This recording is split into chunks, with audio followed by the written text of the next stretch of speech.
bring 'em out, bring 'em out, bring 'em out, bring 'em out. It's hard to yell when the barrel's in your mouth. Come on. Bring 'em out, bring 'em out. Hey. Bring 'em out, bring 'em out. Yeah. Bring 'em out, bring 'em out. Hey.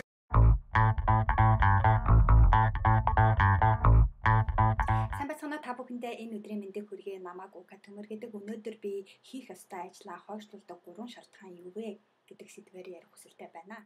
Хийх ажлаа хойш тавих нь залхуурал мөн үү? Надаас их олон хүн энэ асуултыг асууж байсан. Мөн их олон хүн хийх ёстой ажлаа байнга хойш тавьдаг болохоор би их залхуу хүн үстэй гэж бас бичиж байсан. Тэгэхээр хийх ажлаа хойш тавих нь залхуурал мөн үү? Та юу гэж бодож байна вэ? Миний хариулт бол үгүй. Яагаад? Яг тэгвэл залхуурал гэдэг нь юу ч хийх сонирхолгүй, ямар ч ирч хүчгүй, ямар ч идэвхгүй, огт хөдөлгөөнгүй, оролдлогогүй тэр байдлыг хийдэг гэж би боддог. Харин хийх ажлаа хойш тавьж байгаа хүмүүс залхуу биш. Тэд хийх ёстой гэж үзэж байгаа зүйлсээ хийхийн оронд ондоо өөр зүйл хийж байдаг.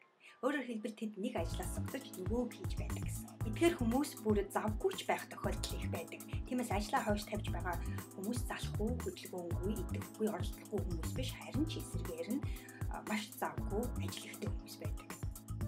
Хэрвээ та өөрийгөө залхуу гэж боддог бол энэ бодлосоо өөрийгөө нэм төрөнд чөлөөлөхийг санал болгож байна. Хийх ёстой ажлаа хойшлуулдаг 3 шалтгаан.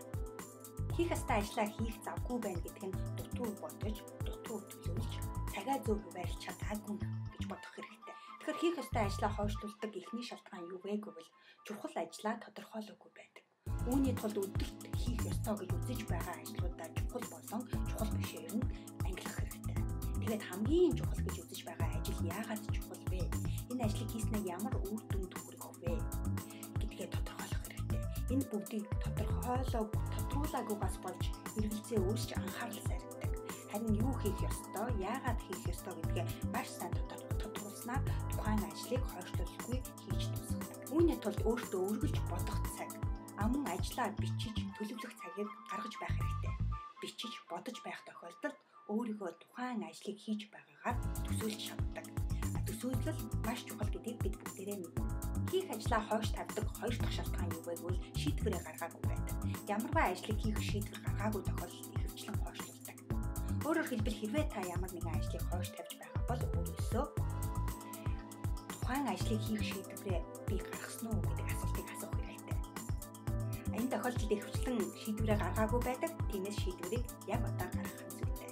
3 дахь нь юу вэ гэвэл үр бүтээлгүй цаг барсан ажлуудыг орхих хэрэгтэй. Ямар нэгэн ажлыг хойш тавих хүсэлтэй бол эдгээр хэрэггүй цаг барсан ажлуудыг л хойш тавих нь зүйтэй болов уу гэж би бодож байна. Тэгэхээр би энэ хүү бичлэг дээр яг өөрийнхөө нэгэн туршлагаас хуваалцахыг хүслээ. Би ном бичгээ маш их хойш тавьж байсан. Хэрвээ хүмүүс надаас за ном чинь юу болж байна гэхээр бичиж байгаа төгчил байна. Ном бичих чинь тийм амаргүй юм байна гэдэг тийм шалтгууд тавьж тийм үгээр өөрийгөө хаацаалж за их алдсан.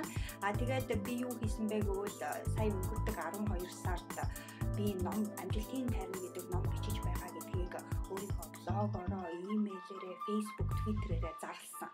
Ингээд нэгэнд зарлчихсан болохоор өөрийгөө бусдын өмнө эвгүй байдалд оруулахгүй тулд ажилдаа шууд орж амжилтын тайран номоо бичиж дуусгасан.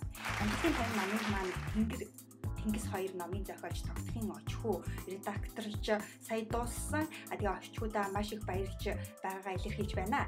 Ингээд ном маань дараагийнхаа үе шат руу ороход бэлэн болсон.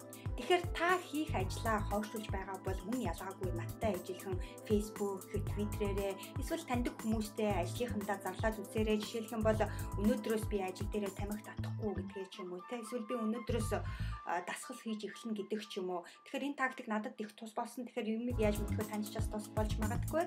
Мөн энэ талаараа бусадтай хуваалцах хүсэлтэй бол доор сэтгэлдээ үлдээгээрэй. Хэрвээ танд энэ хүү видео таалагдсан бол цааш нь найз нөхөдтэй түгээгээрэй. Мөн танд өнөөдөр ямар мөрөөдөл байна? Түүнийхээ араас яв. Яг юу хийх бодолтой байна? Түүнийгээ хий. Танд байгаа онцгой чадвар бол Монгол улсад минь хэрэгтэй. Ука Төмөр, засаа.